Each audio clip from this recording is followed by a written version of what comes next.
సన్న సెగ మీద వేయించుకోవాలండి.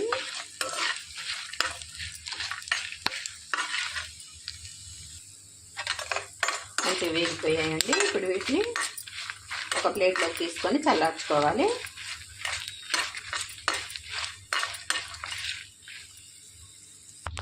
అదే ప్యాన్లోనికి తరిగి పెట్టుకున్న బీరకాయ ముక్కలన్నీ వేసేసుకొని వేయించుకోవాలి. ఈ విధంగా మగ్గేటప్పుడే కొద్దిగా చింతపండు తీసుకున్నామండి. పులుపు కోసం చింతపండు వేసేసుకోవాలి. ఇందులోనికి చిటికెడు పసుపు వేసుకోవాలి. ఇందులోనికి సన్నగా కట్ చేసి పెట్టుకున్న చిన్న టమాటా ముక్కలు వేసేసుకోవాలి. ఒకసారి కలిపేసుకొని